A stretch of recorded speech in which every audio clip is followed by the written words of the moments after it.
Shalom, selamat hari Minggu, saudara-saudara sekalian di dalam Kristus.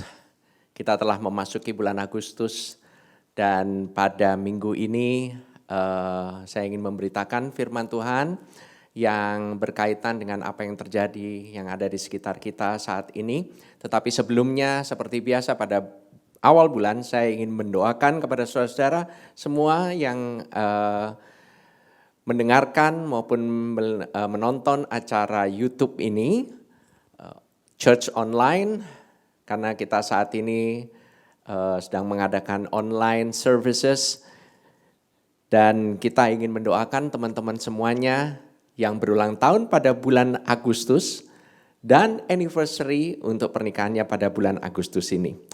Mari kita berdoa. Terima kasih Tuhan Yesus, untuk teman-teman kami, saudara-saudara kami yang kekasih, yang berulang tahun pada bulan Agustus ini. Terima kasih ya Tuhan, untuk kasih karunia-Mu, untuk berkat-berkat-Mu, untuk panjang umur, untuk kelimpahan, untuk kesehatan ya Tuhan. Pada saat-saat ini sungguh ya Tuhan, kesehatan itu sangat berarti, sangat berharga. Dan sungguh ya Tuhan, kami percaya Tuhan, Engkau memberkati umat-Mu ya Tuhan dengan kebaikan dan kemurahan-Mu. Terima kasih Tuhan Yesus, Engkau yang memberikan urapan-Mu ya Tuhan kepada setiap daripada umat-Mu yang berulang tahun ya Tuhan pada bulan Agustus ini. Dan mereka akan mendapatkan kekuatan yang baru, mendapatkan pemulihan dari segala macam masalah-masalah atau apapun yang mereka hadapi. Terima kasih ya Tuhan. Kami mengucap syukur juga untuk teman-teman kami yang boleh anniversary pada bulan Agustus ini. Kami mengucap syukur Engkau memberkati pernikahan kami. Engkau yang memegang, Engkau yang menyatukan kami ya Tuhan. Terima kasih ya Tuhan, buat setiap suami istri yang ada di tempat ini, boleh Engkau berikan anggur yang baru ya Tuhan. Engkau mungkin saat ini mungkin merasakan bahwa anggurmu saat ini mungkin sudah tawar, tetapi Tuhan akan memberikan anggur yang terbaik bagi pernikahanmu. Di dalam nama Tuhan Yesus Kristus aku berdoa. Amin. Amin. Saudara-saudara sekalian, pada hari ini saya ingin membawakan mengenai khusus pada beberapa minggu belakangan ini saya sedang merenungkan mengenai kesehatan, mengenai kesembuhan, mengenai perlindungan. Dan sungguh pada saat-saat ini kita sangat membutuhkan hal ini, karena ini adalah hal yang terpenting bagi semua orang. Bisa dilihat betapa banyak orang yang bergumul tentang masalah ini, bahkan yang sudah kehilangan orang-orang yang dikasihi. Oleh karena pandemi ini memang adalah masalah daripada kita semua. Dan saya sungguh diberkati dengan puji-pujian penyembahan pada minggu ini, yaitu juga dibawakan mengenai doa bagi bangsa ini. Sungguh kita tahu bahwa tidak ada yang dapat menyelesaikan masalah ini kecuali Tuhan sendiri yang menyelesaikan masalah ini. Tidak ada yang dapat mengontrol virus, tidak ada yang dapat mengontrol mengenai pandemi ini, kecuali Tuhan turun tangan. Tetapi saya percaya bahwa di tengah-tengah kejadian yang tidak mengenakan ini, di tengah-tengah peristiwa maupun event maupun masa-masa yang tidak mengenakan ini, God is still in control. He is never out of control.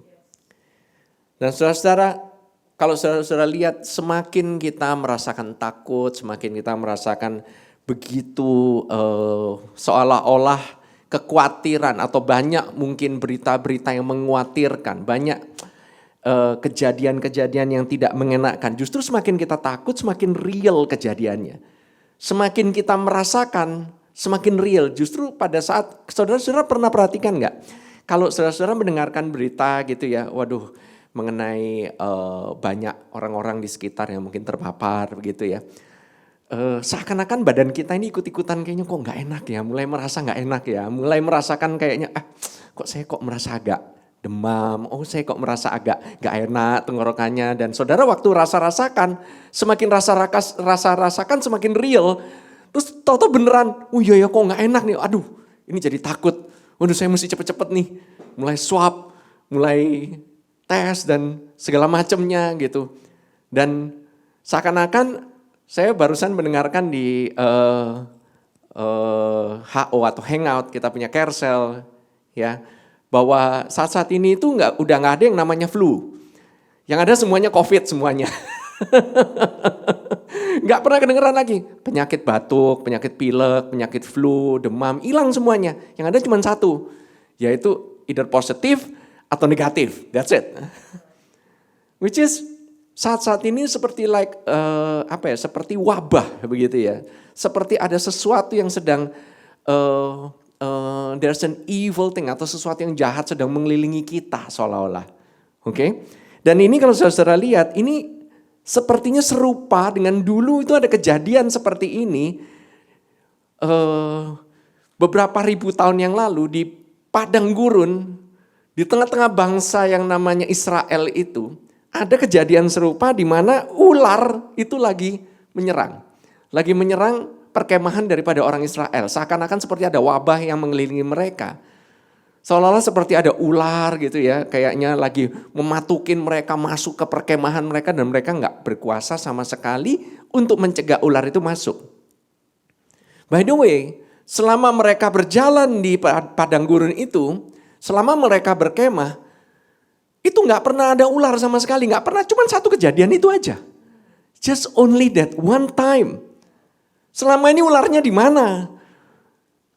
Apakah ular itu milih-milih begitu ya? Itu saya hari ini gitu, saya milih tanggal sekian gitu, saya nggak mau muncul gitu. Enggak kan? Ular itu selalu ada di padang gurun, yang namanya padang gurun yaitu tempatnya banyak ular gitu. Tetapi saudara bisa lihat bahwa selama ini bangsa Israel itu selalu dilindungi. Selalu mengalami yang namanya kesehatan. Tidak pernah ada satupun yang sakit. Bahkan dikatakan mereka itu keluar dari tanah Mesir dalam keadaan kaya raya, non-feeble, tidak ada seseorang pun yang tergelincir di antara mereka. Dikatakan di kitab Mazmur, itu berarti Tuhan membawa mereka keluar dari Mesir dalam keadaan bukan dengan sakit-sakitan, tetapi dengan kesehatan yang full. Dan saudara tahu apa yang terjadi sebelum itu, pada malam sebelum itu adalah mereka mengadakan perjamuan Paskah yang pertama kali. Coba saudara pikirkan, perjamuan Paskah, mereka keluar dari Mesir sehat. Perjamuan mereka makan kambing domba, ya kan, yang dibakar, keluar sehat dan kaya.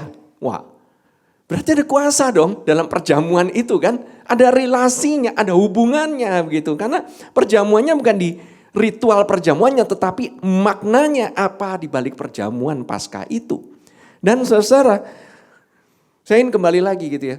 Hal yang serupa terjadi di padang gurun, di mana bangsa Israel itu waktu itu mereka itu ular beludak itu menyerang perkemahan mereka dan menggigit setiap orang kan. Karena apa? Mereka kritik, mereka komplain, ular itu datang. Ya kan? Dan itu terjadinya itu setelah mereka melewati yang namanya Gunung Sinai. Sebelum Gunung Sinai nggak ada kejadian kayak begitu tuh. Nggak ada. Yang ada itu waktu setelah Gunung Sinai, setelah Tuhan mengumumkan mengenai perintahnya, orang Israel hidup di bawah hukum Taurat, pada saat itulah begitu mereka komplain, keluar ular lah, keluar inilah, keluar itulah. Itu tuh aneh sekali bukan? Itu suatu kejadian yang gak biasa. Orang keluar dari negara Mesir gak mengalami apa-apa, biasa aja. Semuanya disuplai, komplain dikasih makan, aus dikasih air gitu ya. Ini begitu komplain sekali, wah langsung gitu loh, wah keluar semuanya. Saudara-saudara, poinnya bukan masalah komplainnya, poinnya adalah di sana itu waktu itu apa yang dilakukan oleh Musa pada saat itu, apa yang Tuhan lakukan. Tuhan berikan yang namanya, dibuatlah oleh Musa itu, Tuhan menyuruh Musa untuk membuat ular tembaga. Dan itu adalah lambang daripada seperti Tuhan Yesus ditinggikan di atas kayu salib. Saudara kalau perhatikan ya, lambang daripada medical apa? Itu tongkat kemudian dikelilingi oleh ular. Saudara kalau perhatikan the staff of Asclepius itu sebenarnya adalah lambang daripada Asclepius itu by the way the god of health.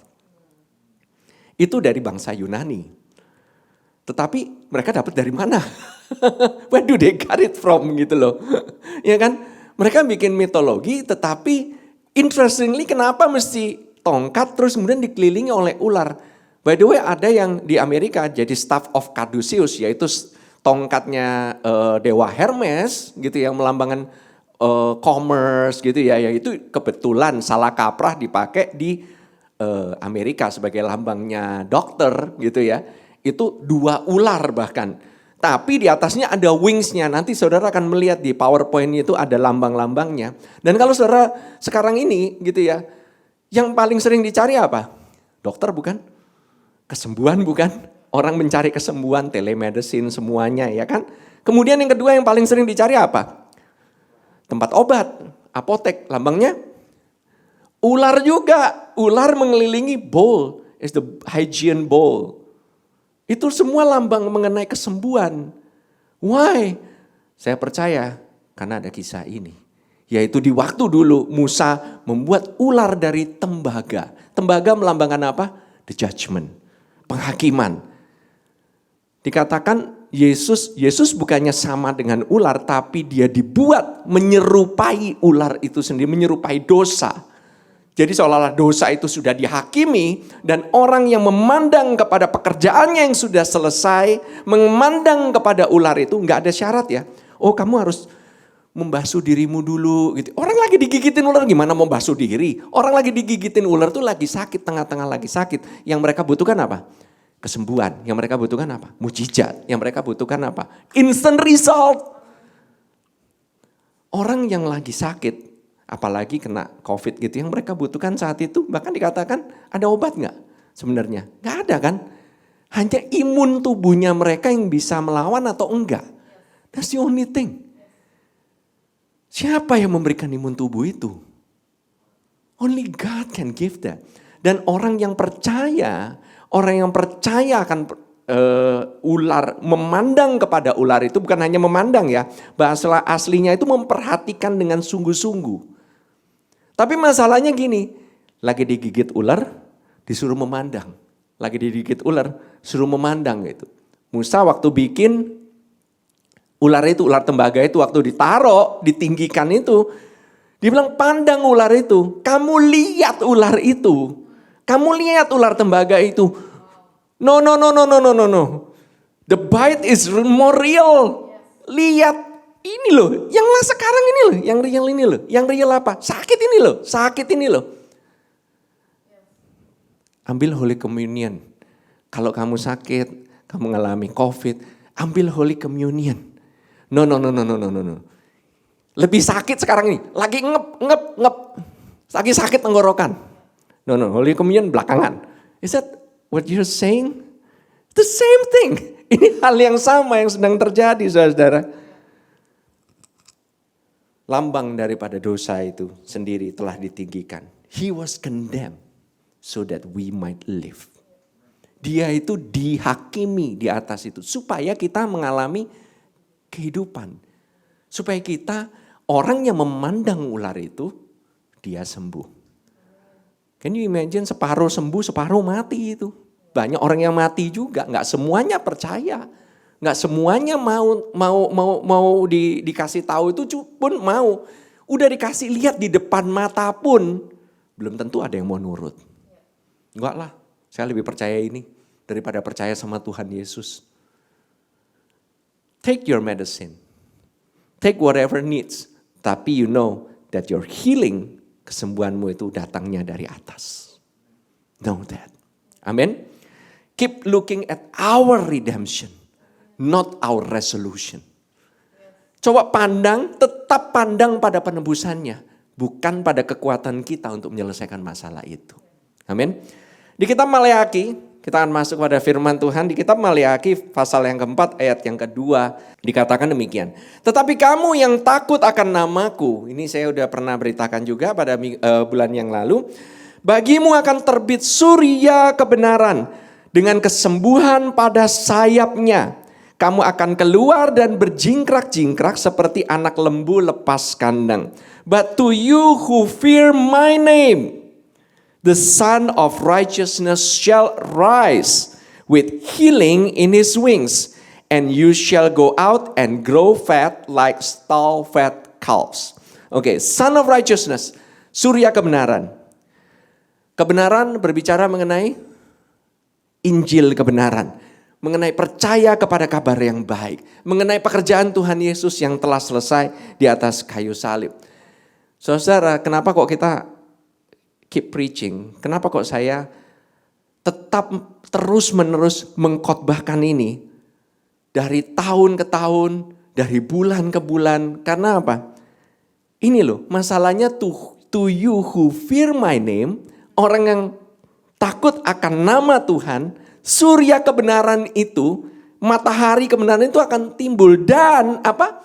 Kebenaran dan kesembuhan itu ada pada sayapnya. Kaitannya ini jelas.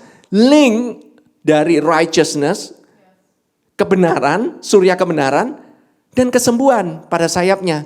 Surya kebenaran, kesembuhan pada sayapnya. Saudara lihat, surya kebenaran, kesembuhan. Surya kebenaran, kesembuhan. Keep this in mind ya. Saudara keep dulu ini. Ini saya berencana untuk melanjutkan series ini, kemungkinan tidak akan cukup waktunya pada minggu ini. Saya akan lanjutkan minggu depan.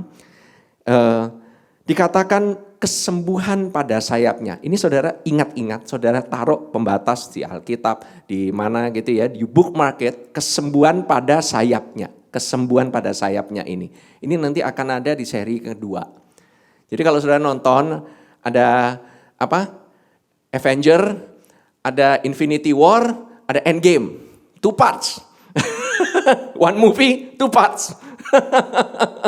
Jadi ini ada 2 parts-nya. Saudara ingat-ingat yang bagian pertama, ingat ya bahwa ada kesembuhan pada sayapnya.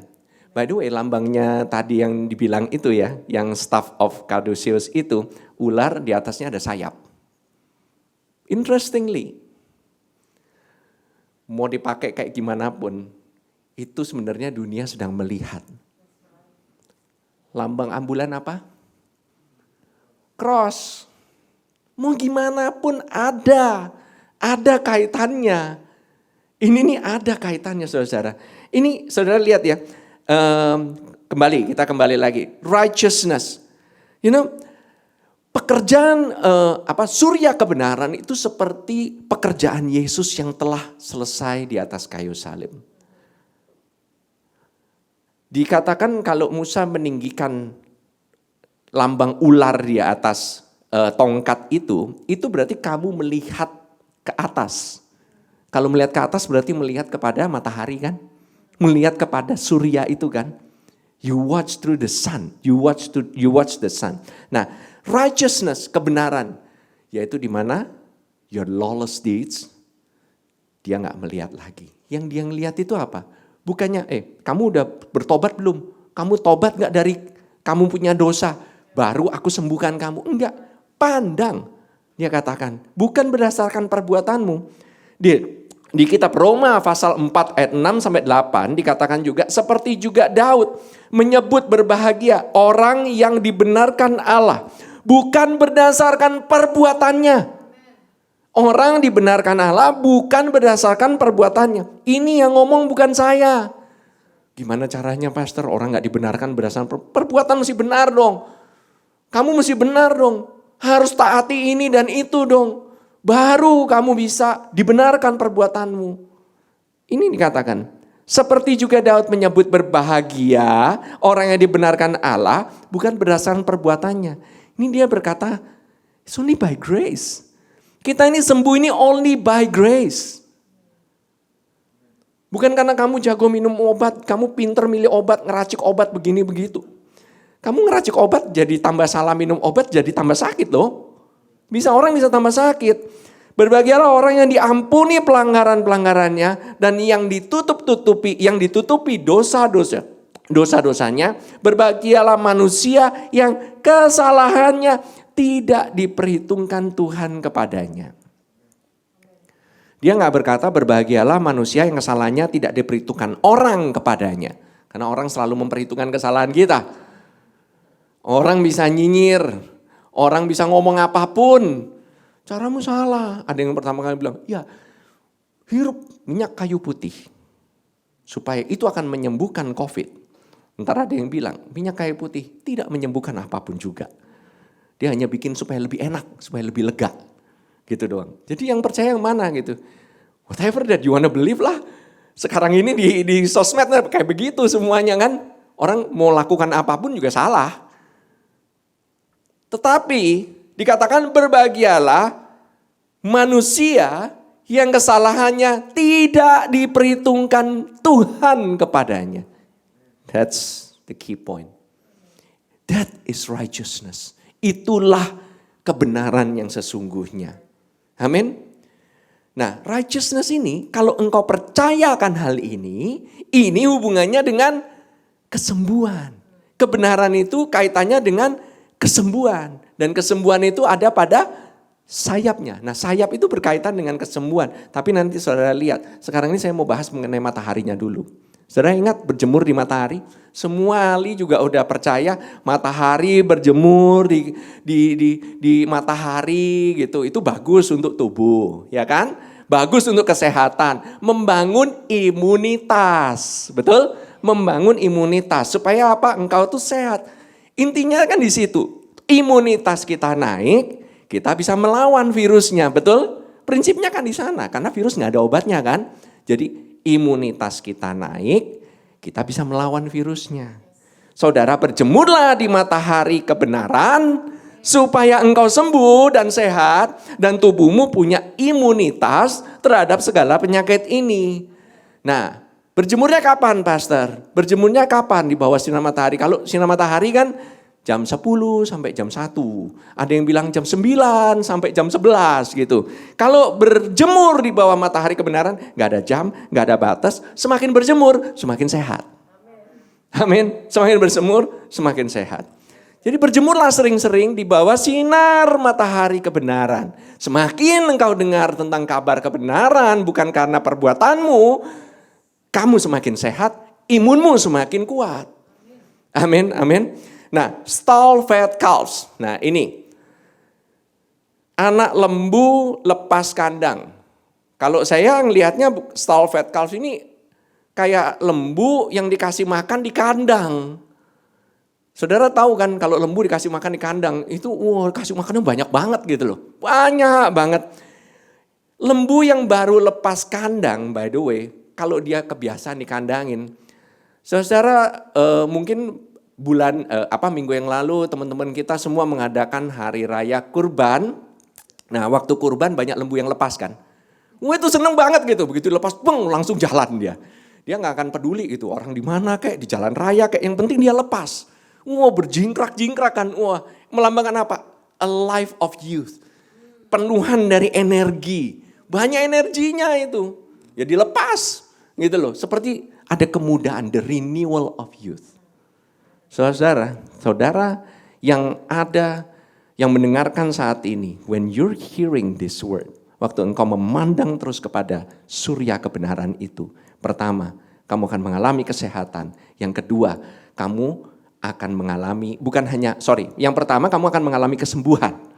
Yang kedua, kamu akan mengalami kemudahan dan kesehatan. Hal pertama yang penting itu adalah sebenarnya lebih baik mana, sembuh atau sehat? Lebih baik sehat. Jauh lebih baik. Amin. Saudara, saya lanjutkan lagi. Maleakhi 4 ayat ketiga dikatakan, kamu akan menginjak-injak orang-orang fasik, sebab mereka akan menjadi abu di bawah telapak kakimu pada hari yang kusiapkan itu. Firman Tuhan semesta alam. You shall trample the wicked, for they shall be ashes under the soles of your feet on the day that I do this, says the Lord of hosts. By the way, Saudara, trample the wicked. Saudara kalau menginjak kan pasti pakai kaki, ya kan? Bulan lalu saya berbicara mengenai ready your armor. Put on your armor. Oke? Armor yang salah satu yang dikasih oleh Tuhan, yang berbicara mengenai the gospel of peace, mengenai Injil damai sejahtera, itu adalah kasut. Kasut itu ya itu sepatu. Sepatu kan kamu nginjek-nginjek debu kan? Kecuali orangnya keluar tanpa sepatu gitu ya. Kebanyakan kita keluar pakai sepatu kan sekarang kan.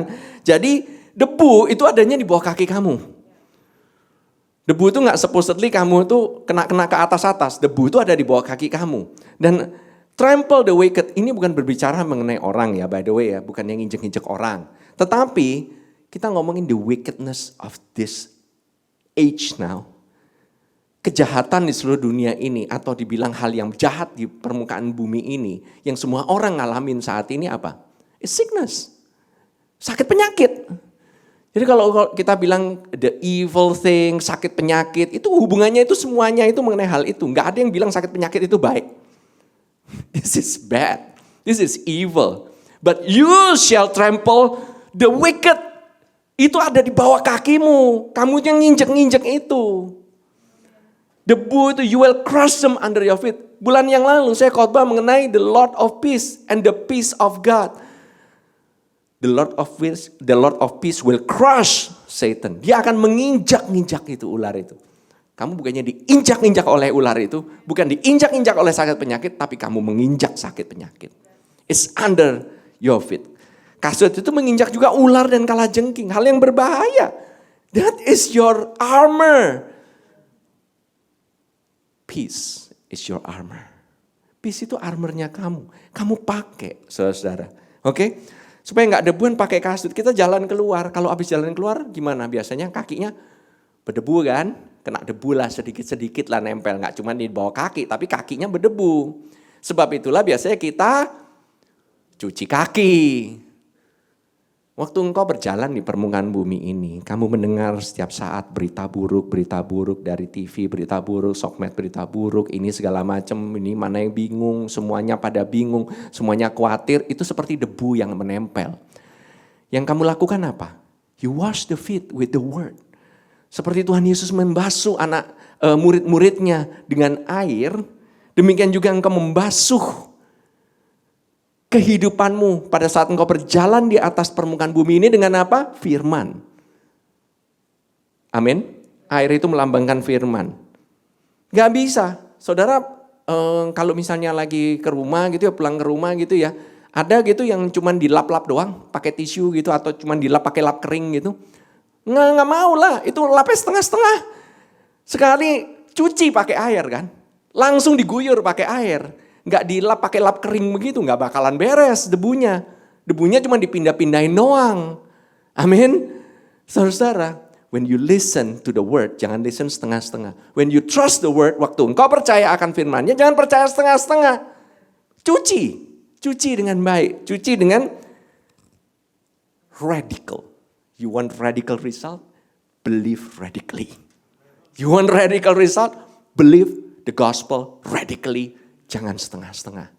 Kamu mau setengah-setengah, hasil juga setengah-setengah. Amin. Saat kita percaya sepenuhnya, kita ini udah gak bisa lagi hidup di bawah perbuatan karena kebenaran kita sendiri. Udah gak bisa saudara-saudara. You only believe only in the power of God. Tuhan sendiri yang akan menjaga dan Dia sendiri akan memastikan engkau berada di bawah damai sejahteranya. Saya buktikan, Yesaya 26 ayat 3 katakan, Yesaya 26 ayat yang ketiga, dikatakan yang hatinya teguh, kau jagai dengan damai sejahtera. Sebab kepadamulah ia percaya.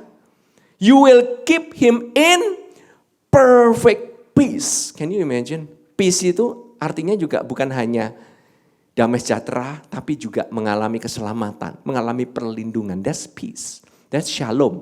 Saya sudah pernah berbicara, shalom juga berbicara mengenai kesehatan, perlindungan. Amin. Whose mind is stayed on you. Kalau di sini hatinya teguh, tetapi dalam bahasa aslinya whose mind is stayed on you. Pikirannya itu nempel, pemikirannya mikirin mengenai Tuhan. Terus because, kenapa? Pikirannya ke arah sana, karena dia percaya. Kalau engkau katakan engkau percaya, pasti engkau mikirnya juga memikir ke arah sana. Kalau engkau setengah-setengah percaya, mungkin pikiranmu bisa separuh ke sana, separuhnya kepada kekuatanmu. Itu setengah-setengah. Dikatakan whose mind is stayed on you, apa akibatnya? Tuhan sendiri, you will keep him in perfect peace. Siapa yang keep you? Not you. Tuhan yang akan make sure, Tuhan yang akan memastikan engkau berada di bawah perfect peace-nya. Nah, perfect peace yang mana sih? Bukan hanya damai sejahtera itu, damai sejahtera yang biasa-biasa loh. Tubuh, jiwa, dan roh kita complete peace. Artinya perfect, complete, utuh. Seutuh-utuhnya. What kind of perfect peace? Seperti apa perfect peace itu? Damai sejahtera yang melampaui akal pikiran kita. Gak bisa, itu damai sejahteranya gak sama. Damai sejahtera bukan cuma keadaan tenang, tetapi di tengah-tengah badai masalah, di tengah-tengah badainya COVID ini, di tengah-tengah badai pandemi ini, kamu mempunyai damai sejahtera, tubuh, jiwa, dan roh. That's a perfect peace. Filipi 4 ayat yang ke-7, karena damainya ini gak masuk akal, di luar pemikiran kita. Damai sejahtera Allah yang melampaui segala akal, ini di luar akal loh. Ini di luar akal ini, gak masuk di dalam pikiran kita. Karena kok bisa lagi tengah-tengah kayak begini kamu tenang. Kamu mestinya ikut-ikutan panik dong. Orang semuanya panik, angkanya naik. Ikutan panik dong, panik dong.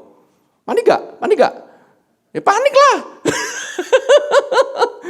Well, bagaimana damai sejahtera Allah yang melampaui segala akal yang akan memelihara hati dan pikiranmu dalam Kristus Yesus. Yang memelihara itu damai sejahtera Allah, bukan damai sejahteramu. Damai sejahteramu tidak akan pernah bisa memelihara engkau di dalam Kristus Yesus. Gak bisa. Amin. So, bagaimana kita dapat percaya kepada Tuhan dengan sepenuhnya? How can we trust in Him fully? Percaya dengan apa yang Dia katakan dong. Apa yang Dia katakan tentang kamu? Apa yang Dia katakan? Apa yang Dia katakan tentang engkau di dalam firman? Kamu lihat, kita bisa belajar ya dari orang Israel di perjanjian lama. Karena firman Tuhan itu saya percaya selalu relevan. Dia itu selalu future proof. That's what I say. Future proof, karena apa? Tuhan itu kekal. Firman-Nya kekal untuk selama-lamanya. Dari dulu ada firman, sampai akhir dunia berakhir pun masih ada firman. Kekal untuk selama-lamanya. And God is beyond time. Dia itu di luar masa waktu kita. Dia gak bisa dibatasi oleh waktu, betul? Dia sudah mengetahui apa yang bakalan terjadi 2020. Dia tahu apa yang terjadi 2021. Coba bayangkan pandemik ini terjadi di 2003 sampai 2005, 2006. Kerjaanmu di rumah cuman main Snake, ular-ularan doang di HP Nokia dengan SMS sebatasnya. Saudara bisa bayangkan. Gimana cara saudara hubungin satu dengan yang lainnya? Untung terjadinya di 2020 saudara-saudara. Untung terjadinya di 2021 sudah dipersiapkan oleh Tuhan. Amin. Firman Tuhan pun dia selalu relevan. Dan Tuhan akan berikan dari perjanjian lama bayangan apa yang akan datang. Keluaran 20 ayat 22 sampai 26. Lalu berfirmanlah Tuhan kepada Musa, beginilah kau katakan kepada orang Israel. This is after Mount Sinai, setelah Gunung Sinai. Kamu sendiri telah menyaksikan bahwa aku berbicara dengan kamu dari langit. Siapa yang berbicara? Tuhan. Tuhan berbicara kepada orang Israel langsung dari langit. Dia berbicaranya gimana? Wah, itu gemuruh kan? Dia berbicara dalam gemuruh, dalam halilintar banyak ketakutan kan? Gitu loh. Tetapi kalau saudara melihat hal ini, saudara melihat kasih Tuhan yang begitu luar biasa untuk orang Israel. Saudara akan melihat pada saat firman Tuhan ini dibukakan, saudara akan melihat bahwa ini adalah bayangan bagaimana baiknya hati Tuhan. Lihat ya, apa yang difirmankan. Janganlah kamu membuat di sampingku Allah perak, juga Allah emas. Janganlah kamu buat bagimu. Let's see. Artinya, dia gak mau ada yang dibandingin sama dia di samping kanan kiri. Gak ada. Tuhan tuh gak mau dibanding-bandingin dengan Allah lain yang terbuat dari emas dan dari perak. Kemuliaannya gak boleh dibanding-bandingkan, disama-samakan dengan cara-cara dunia. Cara dunia, emas, perak, kekayaan dunia, kemampuan dunia untuk ini itu. Tuhan gak mau disamain. Jangan buat di sampingku. Do not compare me with the world. Do not compare me with the method of the world. Kalau kamu percaya, kalau kamu percayakan jalannya Tuhan, percayalah jalan Tuhan. Atau kamu mau percaya jalannya dunia, percaya jalannya dunia sepenuhnya. Jangan setengah-setengah. Either you believe in God's way, or you believe in the world way. But, I tell you, Jesus has overcome the world. Nah, pilih mana? Ada yang good, ada yang best. Ada restoran nasi campur yang enak, ada restoran nasi campur paling enak satu Jakarta. Kamu mau makan di mana? Yakin? Yakin nggak paling enak? Atau mau ya udah, saya makan yang enak aja gitu, nggak mau makan yang paling enak gitu. Semua orang pingin makannya kalau bisa ngetik di Google search gitu ya. Hari-hari ini kan semua kan harus take away kan. Nasi campur paling enak satu Jakarta, ya kan? Nggak ada nasi campur Jakarta gitu. Orang nggak ngomong nggak searchnya gitu. Nasi campur paling enak satu Jakarta. Itu search string saya. Setiap hari saya nyari makanan Itali paling enak satu Jakarta. Ya kan selalu nyarinya kan begitu kan. Ya kan untuk beberapa yang dari daerah makanan ujung pandang atau makanan dari Ambon, makanan dari Sumatera yang paling enak satu Jakarta. Ya pastilah nyarinya paling itu kan, paling enak. See, Jesus has overcome the world. There is no second. Dia itu gak mau dibanding-bandingin sama dunia. Dia sudah mengatasi dunia itu. He is the best and the best of the solution now. Saat ini, the world need him. Dikasih lihat apa? Pandang itu simbolnya. Jangan cuma lihat orangnya. Pandang itu simbol dokter. Pandang itu simbol. By the way, simbol WHO apa? It's the same thing. Tongkat, ular. Ada simbolnya persis. Dan mereka tepat itu simbolnya. Look to the symbol. Look to the symbol. Tuhan itu kasih tanda. Look to him. Believe in him. Amin. Nah, kalau ngomongin emas perak, Petrus bilang kepada orang yang lumpuh, emas dan perak, silver and gold, I do not have. Tetapi apa yang aku punya, itu yang aku berikan. Di dalam nama Tuhan Yesus dari Nazaret, berjalan. Saya mungkin gak punya emas dan perak. Percaya gak Petrus gak punya emas dan perak? By the way ya, zaman dulu, emas dan perak, itu tuh mata uangnya mereka. Mereka di bawah jajahannya Roma, itu pakai dinar, pakai talenta. Talenta itu emas uangnya. Dinar itu silver, perak. Uang perak, uang emas. Apakah mereka gak punya uang emas dan uang perak sama sekali? Gak mungkin lah. Pasti punya kan? Tetapi kenapa kok harus ngomong itu? Supaya orang tidak mengandalkan pada emas dan perak yang mereka punyai. Tetapi kepada apa yang mereka punyai di dalam, yaitu Yesus orang Nazaret itu, emas dan perakmu gak ada gunanya terhadap COVID. Kamu kasih duit gitu ke COVID, kamu lemparin duit ke COVID gitu gak bakalan menyembuhkan.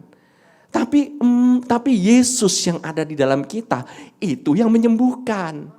Di dalam nama demi Tuhan Yesus. Demi Tuhan Yesus dari Nazaret, I say to you all, kepada yang mendengarkan ini, yang baik yang sakit, yang positif, baik yang kena COVID, sembuh dari COVID. Demi nama Tuhan Yesus dari Nazaret. Oke, we'll go next. Seperti saya perkirakan, ternyata ini tidak bisa kelar. Kau buatlah bagiku mezbah dari tanah, dan persembahkanlah di atasnya korban bakaranmu dan korban keselamatanmu, kambing dombamu dan lembu sapimu, pada setiap tempat yang kutentukan menjadi tempat peringatan bagi namaku, aku akan datang kepadamu dan memberkati engkau. Saudara akan bisa melihat ilustrasi daripada mezbah yang terbuat dari batu itu. Dikatakan, an altar of earth you shall make for me, and you shall sacrifice on it your burnt offerings and your peace offerings, your sheep and your oxen in every place where I record my name. Kalau dikatakan di sana tempat yang ketentukan menjadi tempat peringatan bagi namaku, tetapi dikatakan di sini setiap tempat where I record my name, I will come to you and I will bless you. Di zaman Musa, korban bakaran ini dan korban dikatakan korban keselamatan ya. Tetapi keselamatan di situ bukannya Yeshua, karena keselamatan dalam bahasa Ibrani itu Yeshua seharusnya. Tetapi kalau korban pendamaian itu ini yang dikatakan di korban keselamatan, ini adalah sebenarnya shalom. Is the sacrifice of peace. Peace offering. Ini dua korban yang sangat utama di dalam persembahannya, korban persembahan daripada Musa. Karena apa? Begitu mereka, kenapa kok orang Israel harusnya kalau mereka nggak menuruti hukum Taurat atau 10 perintah itu harusnya mati. Hukuman daripada mereka nggak nurut harusnya mati. Kok masih pada hidup? Kok masih pada survive? Karena korban ini. Because of this sacrifice. Di zaman Musa korban bakaran ini dikatakan pertama korban bakaran untuk penebusan dosa dan untuk pengabdian kepada Tuhan secara umum. Zaman dulu orang-orang di masa lampau semua udah terbiasa mempersembahkan korban. Bahkan anaknya yang disuruh kasih korban. Jadi kalau ada kejadian, ladangnya toto kering, negaranya kering, mereka persembahkan anak mereka sendiri untuk dewa-dewa mereka. Tuhan bilang jangan, kamu pakai ini. Lambangnya yaitu kambing domba dan sapimu kamu persembahkan. Use this sacrifice. Untuk apa? Penebusan dosamu. Untuk apa? Pengabdianmu. Kamu cukup pakai ini. Sekali lagi ya, nggak dikatakan kamu harus memperbaiki dirimu terlebih dahulu, baru kamu kasih korban bakaran. Loh, dia itu mempersembahkan korban bakaran karena dirinya nggak baik. Karena dirinya banyak buat dosa. Jangan kamu perbaikin diri kamu baru kamu mempersembahkan korban bakaran. Jangan kamu sebelum percaya Yesus saya harus memperbaiki diri saya sendiri. Justru karena kamu percaya Yesus maka dirimu akan Tuhan ubahkan. Jangan dibalik-balik saudara-saudara. Amin. Nah, korban keselamatan di sini adalah shalom, payment atau pendamaian. Korban pendamaian ini biasanya apa? Korban pendamaian ini habis dibakar itu makan bersama. Acara makan bersama. Makan Jo. Kita makan bersama gitu. Diadakan makan bersama, ada yang bagian imam itu bagian paha gitu, ya kan? Kalau sekarang imamnya mungkin berbeda gitu ya. Pahanya bukan paha kambing, ada yang paha kambing, ada yang paha sapi, ada yang paha babi, ada yang paha ayam. By the way saya suka sekali paha ayam dibanding dada ayam. Gitu. Saya nggak tahu kenapa. Tetapi bagian-bagian itu dimakan bersama. Kenapa? Untuk melambangkan bahwa Tuhan telah mendatangkan kedamaian karena dosa-dosa kita semua sudah ditebus. Dan kita berdamai. Kita berdamai. Ada paymentnya, sudah ada pembayarannya. Kita berdamai. Damai Jo. Kita damai saja. Kita berdamai, kita makan. Makanya kalau berantem, makanlah. Makan bersama, makan di rumah. Saat ini semua makan di rumah, take away aja, makan di rumah. Makan bersama, itu lambang dari perdamaian dan untuk kemakmuran bersama. Amin. Nah, terus dikatakan mezbah dari tanah. Zaman dulu kalau nggak ketemu batu, mereka nggak ketemu kayu, nggak ketemu apa, kan belum ada, mereka tuh berkeliling, berkemah, berkeliling, berjalan terus menerus kan. Jadi dibuatlah mezbah dari tanah. By the way tanah bahasanya adalah Adama. Dari kata Adam. Mezbahnya dari Adam. Manusia itu dari tanah. Dia gak bikin bangunlah mezbah dari kayu. Enggak, bangunlah mezbah dari tanah. Adam berasal dari tanah. Tetapi Adam yang terakhir yaitu Tuhan Yesus ada di atasnya. Yaitu korban bakaran. Korban bakaran itu Tuhan Yesus tubuhnya dibakar. Dia dihakimi sebagai dosa. Sama seperti ular ditinggikan. Dan oleh karena dosa-dosa kita, dia dihakimi. Dan korban keselamatan atau korban pendamaian itu adalah pembayaran. Ganjaran yang mendatangkan keselamatan itu telah ditaruh di atas altar. On the top of the mesbah, daripada mesbah tanah itu sendiri. Di mana ada korban itu, nama Tuhan diingat. Di mana ada mesbah itu, nama Tuhan diingat. Dan bukan hanya itu, Tuhan akan datang kepada kita dan memberkati kita dengan kesehatan, dengan kelimpahan dan sebagainya. Saat ini bagaimana? Waktu kamu mengingat Dia dengan perjamuan kudus. Waktu kamu mengingat Dia dengan perjamuan kudus. Nama Tuhan ada di sana, nama Tuhan diingat, Tuhan ada di sana dan Tuhan memberikan kepadamu kesembuhan. Kamu mengingatkan nama Tuhan kan? Mengingat akan korban bakaran itu kan? Mengingatkan akan Tuhan. Amin. Tetapi jika engkau membuat bagiku mesbah dari batu, maka janganlah engkau mendirikannya dari batu pahat. Sebab apabila engkau mengerjakannya dengan beliung, beliung itu alat pahat ya, maka engkau melanggar kekudusannya. Saya pertama-tama mikir begitu.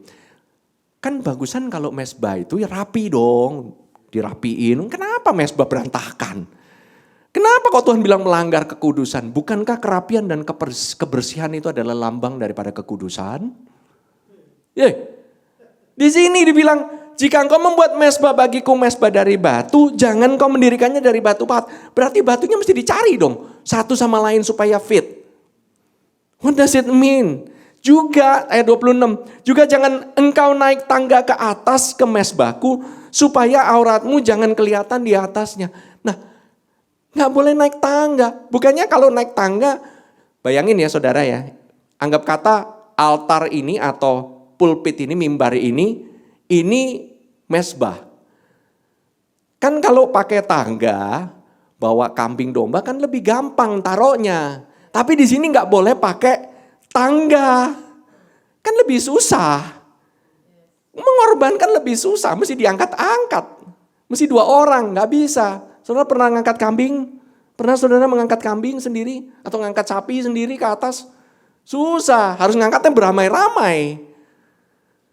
Pertama, saya akan berbicara mengenai altar batu ini. Saudara nanti akan melihat gambarnya. Batu itu bukan batu yang rapi. Gak boleh bahkan dibentuk. Tapi batu yang kasar, bukan batu yang dibentuk oleh tangan manusia. Kita ini adalah seperti batu yang tersusun rapi. Sebagai gereja Tuhan, Tuhan telah panggil kita di fit to one another. Dia akan memasangkan kita di dalam tubuhnya, yaitu gerejanya sendiri, di mana Yesus adalah batu penjuru daripada mesbah itu.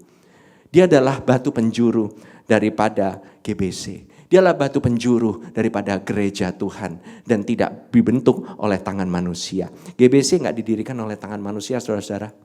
GBC ini Tuhan yang dirikan lewat manusia-manusia yang mau untuk difitkan oleh Tuhan di dalam sebagai bagian dari mesbah ini. Di dalam setiap bagian daripada gereja ini. Ada yang menjadi bagian, ada yang mengembalakan, ada yang bernyanyi, ada yang bermazmur, ada yang melayani Tuhan dengan menolong satu dengan yang lainnya. Pada saat sakit bisa saling bertolong-tolongan. Nah saudara-saudara, dikatakan bahwa Tuhan ini dia mau memfitkan. Kalau engkau pakai pikiran, hikmat manusia, metode manusia untuk bikin mesbah, itu yang disebut sebagai memahat batu ini. Maka dikatakan kita melanggar kekudusannya Tuhan. Melanggar kekudusannya Tuhan. Kenapa sih? Kekudusan Tuhan artinya Tuhan ingin separate. Dia ingin terpisah, dia ingin berbeda. Tuhan ini ingin spesial. Melanggar kespesialannya Tuhan. Pemisahannya yang Tuhan sudah siapkan. Kekudusan itu by the way, di dalam perjanjian baru itu dikatakan kudus. Kalau di yang lama itu kadosh, kalau di Ibrani. Bahasa Yunaninya adalah hagios, dipisahkan. Pemisahan itu Tuhan sudah siapkan dengan gerejanya. Supaya berbeda dengan dunia. Kalau gereja sama ketakutannya sama dunia, paniknya sama, panik gitu. By the way, saya katakan ini, saudara boleh waspada tetapi jangan panik. Saudara boleh waspada, boleh berhikmat tetapi jangan panik. Amin. Nah ini kamu akan berbeda dari dunia. Terus dikatakan jangan engkau naik tangga. Tangga bahasa Inggrisnya apa? Steps. Steps. Metodenya ini kalau di metode untuk bagaimana kita bisa hidup, bagaimana hidup kudus ini gospel ini nggak bisa dipakai usaha manusia. The gospel, Injil ini nggak bisa. Hasil dari kabar baik ini bukan steps daripada manusia. Amin. Saya nggak tahu kenapa GBC saat ini masih diberkati secara keuangan. Saya juga nggak tahu metode apa yang dipakai supaya saya dan keluarga saya bisa nggak kena virus selama 1 tahun lebih ini. By the way, saya ikut prokes, ya. Saya melanggar prokes, big yes. Banyak yang pelanggaran yang saya bikin juga, banyak yang saya gagal juga. Tetapi saya percaya, dikatakan aurat. Aurat itu melambangkan apa? Usaha manusia, self effort. Kelemahan daripada manusia itu supaya nggak nongol. Makanya Tuhan nggak mau bikin steps. Dia mau orang fokus kepada persembahannya. Kepada kebenarannya. Kepada Yesusnya. Bukan kepada usaha daripada manusia. Amin saudara. Dengan ini saya tutup dulu ibadah ini. Saudara-saudara di rumah yang diberkati saat ini. Saya ingin membawakan satu firman Tuhan untuk saudara boleh ingat minggu ini. Yaitu 2 Tesalonika 3 ayat yang ke-16. Dikatakan dan ia Tuhan damai sejahtera kiranya mengaruniakan damai sejahteranya terus menerus dalam segala hal kepada kamu. Tuhan menyertai kamu sekalian. Saudara-saudara sekalian, selama 4 bulan belakangan ini kita belajar mengenai Tuhan damai sejahtera. Allah damai sejahtera, Jehovah Shalom. Jehovah Shalom ini, dia ingin mengaruniakan damai sejahteranya terus menerus kepada saudara-saudara sekalian. The Lord of Peace Himself. The Lord of Peace Himself. Dia gak mau suruh kasih malaikat, dia gak mau mewakilkan, dia sendiri yang mau berkata kepada saudara-saudara. The Lord of Peace Himself give you peace always in every way. Saudara mau diberkati dengan damainya setiap saat? Trust the Lord of Peace. Percaya kepada damai sejahteranya, percaya kepada Allah damai sejahtera itu sendiri. Percaya sepenuhnya, jangan setengah-setengah. Jangan pakai usahamu sendiri. You will fail for sure. Terima kasih Tuhan Yesus. Mari saudara-saudara, kita bersama-sama kita akan mengambil bagian di dalam perjamuan kudus.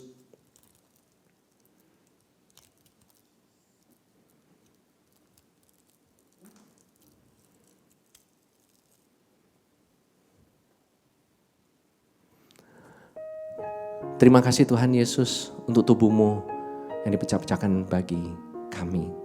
Kami percaya, kami setiap saat kami memakan ini kami mengingat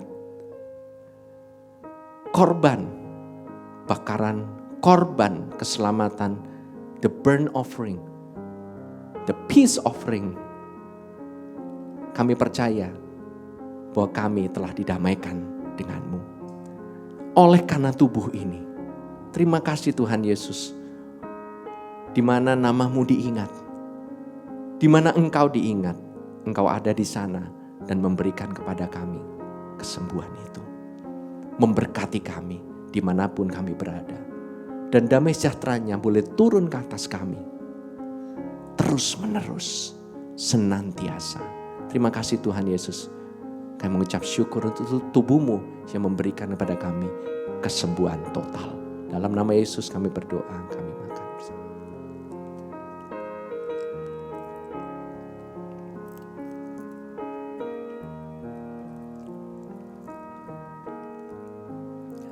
Terima kasih Tuhan Yesus untuk darah-Mu.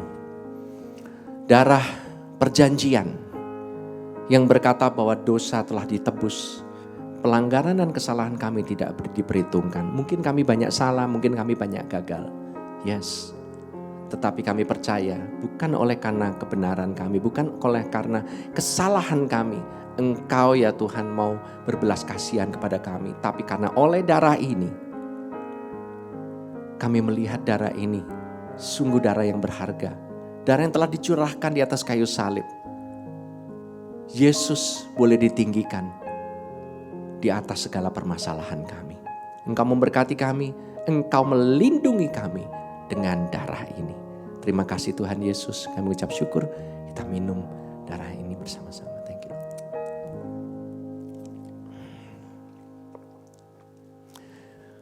Terima kasih Tuhan Yesus untuk berkat-berkat-Mu pada hari ini. Engkau memberkati kami, Engkau menguduskan kami. Bahkan Engkau mengaruniakan damai sejahtera-Mu kepada kami pada hari ini. Terima kasih Tuhan Yesus, pada hari ini Tuhan kiranya memberkati-Mu dan Dia melindungi-Mu senantiasa.